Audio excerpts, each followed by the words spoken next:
नमस्कार, मैं Nazia Khan BS news से। आइए आपकी बात कराते हैं जिन्होंने दुनिया का सबसे बड़ा चाकू बनाया है। अफशान खान, आपका BS न्यूज में स्वागत है। जी बहुत शुक्रिया आपका और आपके चैनल का। हम आपसे जानना चाहेंगे, आपने चाकू बनाने में किस धातु का इस्तेमाल किया गया है? देखिए, चाकू बनाने में 3-4 तरीके के मेटल का इस्तेमाल किया गया है। इसमें ब्रास है, स्टील है, माइल्ड स्टील है, रॉ स्टील है और कुछ इसमें कास्ट आयरन का यूज़ किया गया है। जी, जैसे कि इसकी लंबाई कितनी है?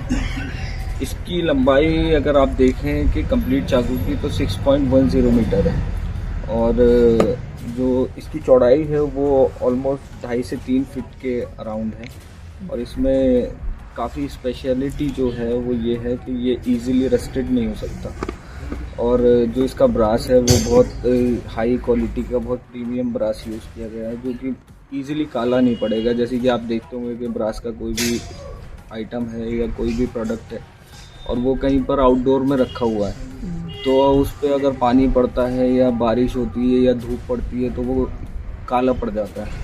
तो हमने इस पे कुछ ऐसी कोटिंग्स करी है, EPF कोटिंग है और 1-2 तरीके की कोटिंग्स है जैसे लैक्रिंग है, तो वो सारी चीज़ें करी है जिससे कि काला ना पड़े और धूप, बारिश और इन सब चीज़ों का असर बहुत जल्दी ना आए इसके ऊपर। और ये अर्थक्वेक रेजिस्टेंट है और नेचुरल डिजास्टर रेजिस्टेंट है कि इसमें जैसे कि अगर जलजला आ जाए, भूकंप आ जाए तो भूकंप रहित बनाया है इसको कि बहुत तेज़ स्पीड में आए तो आप देखते होंगे कि जैसे टर्की में भी भूकंप आया तो पूरी दुनिया भर की बिल्डिंग्स गिर गई वहाँ पे जो भी थी।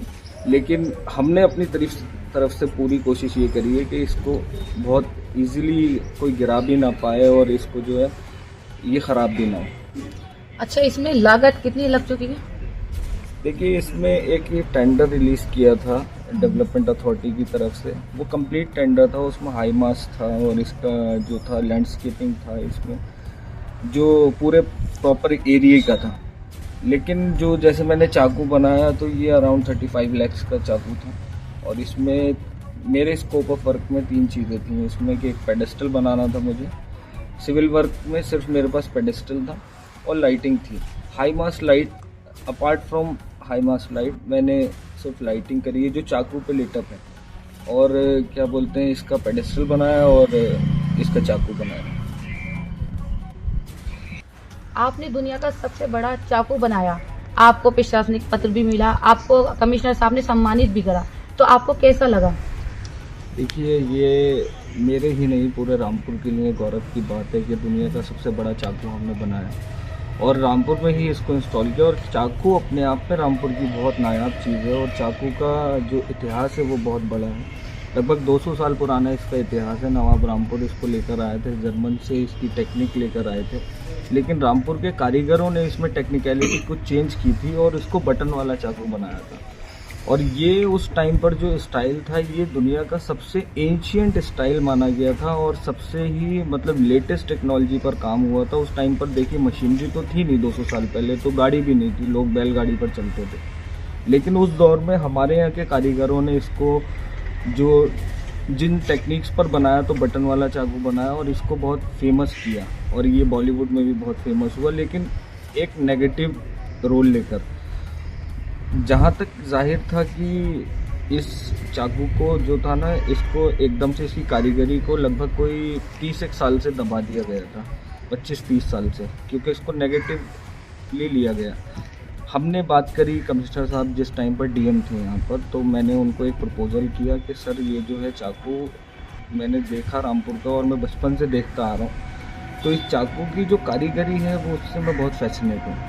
तो और इसके जो कारीगर थे उनसे मेरी बात हुई तो मैं उनसे इंस्पायर होने के बाद मैंने इसका प्लान बनाया और मैंने कमिश्नर साहब को, जब वो DM थे तो उनको प्रपोज़ किया कि सर मैं जो है ना वर्ल्ड लार्जेस्ट चाकू बनाना चाहता हूँ रामपुरी।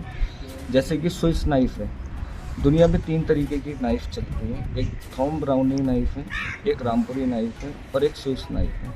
स्विस नाइफ़ ऑलरेडी बनी हुई है वर्ल्ड लार्जेस्ट, थॉम ब्राउनी भी बनी हुई है और रामपुरी नहीं। उनसे इंस्पायर होने के बाद मैंने इसका प्लान बनाया और मैंने कमिश्नर साहब को, जब वो DM थे तो उनको प्रपोज़ किया कि सर मैं जो है ना वर्ल्ड लार्जेस्ट चाकू बनाना चाहता हूँ रामपुरी।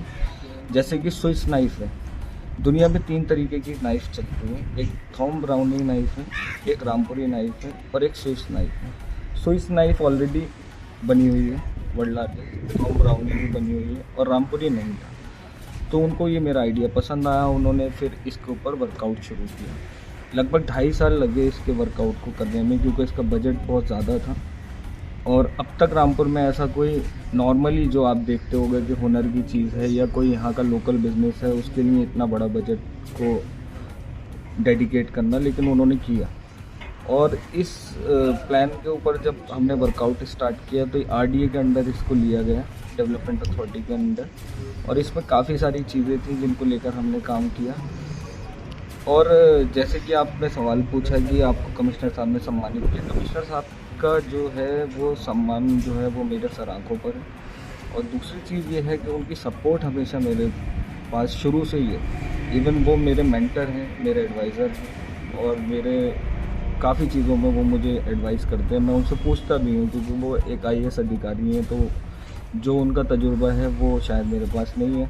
और दूसरी चीज़ ये है कि वो मेरे बड़े हैं, तो उनका जो एक्सपीरियंस है वो मैटर करता है। और हम फ्यूचर में भी जो मैं काम कर रहा हूँ, जैसे कि मैं 2-3 चीज़ें ICCR के लिए कर रहा था, सार्क के लिए कर रहा था, तो मैंने कमिश्नर साहब से डिस्कस किया। तो उन्होंने कई चीज़ों में हाँ बोला, कई चीज़ों में मुझे ना बोला, तो मैं जैसा जैसा उन्होंने बोला वैसा वैसा मैंने किया। इस बुक में जो चाकू है वो आपके चाकू से थोड़ा छोटा है, तो आप इसके बारे में क्या कहना चाहेंगे? देखिए, मैंने पहले पूरी रैकी करी थी, मैं गिनीज के लिए दावा ऐसे ही नहीं कर रहा हूँ। और मैं जब भी कोई काम करता हूँ तो उसके ऊपर पूरी रिसर्च करता हूँ, और मेरा काम मेनली रिसर्च का है, बाद में आर्ट क्रिएट करने का। और ये तो सारे क्राफ्ट्स हैं, ये बहुत मतलब चीज़ें ऐसी नहीं है कि इसको करना बहुत वो है, लेकिन एक भी कोई भी आर्ट बनाने के लिए या कोई भी क्राफ्ट बनाने के लिए एक उसके पीछे की जो रिसर्च होती है, मेन चीज़ वो है जो आपने प्रोजेक्ट रिपोर्ट बनाई है। तो मैंने उसके ऊपर रिसर्च करी, तो मैंने देखा कि जो मेनली एक चाकू होता है, डैगर होता है, डैगर बोलते हैं खंजर को, चाकू नाइफ है।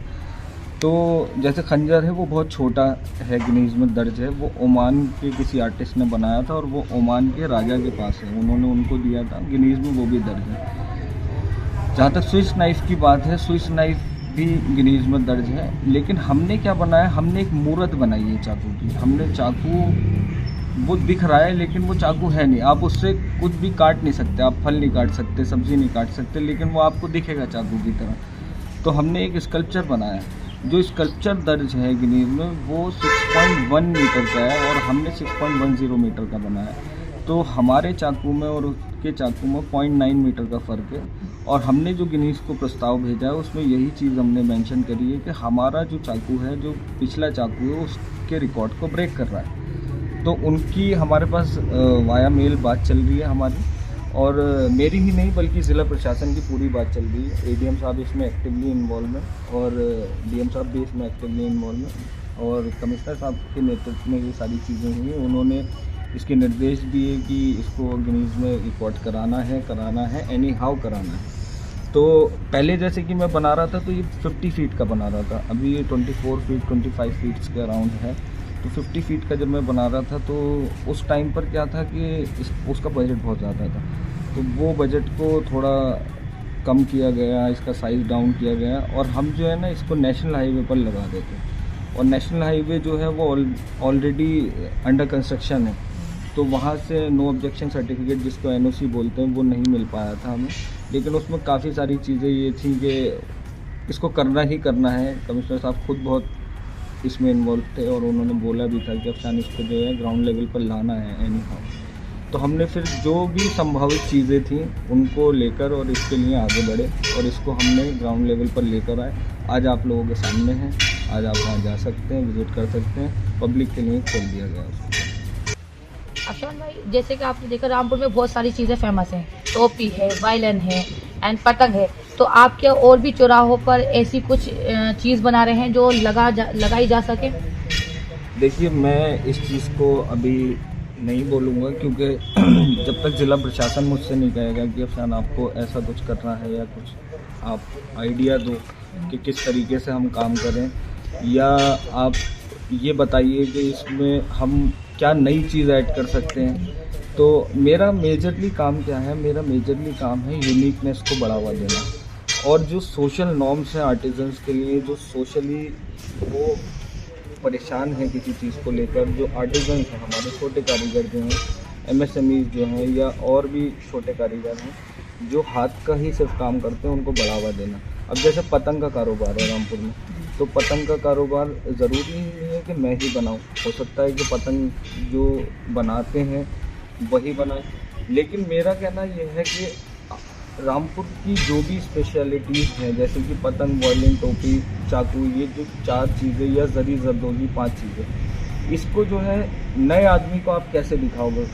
या तो वो रज़ा लाइब्रेरी जाए, या फिर क्या कहते हैं आप उसको पर्टिकुलरली बोलो कि, या फिर गाइड हो यहाँ पर रामपुर घुमाए उसको और वो बोले कि यार पतंग ऐसा है और यहाँ पर ये भी है, ये भी है, ये भी है। और मेरा मानना यह है कि एक मुसाफिर निकल रहा है सड़क से और जाना है उसको नैनीताल, तो वो रामपुर होकर ही जाएगा।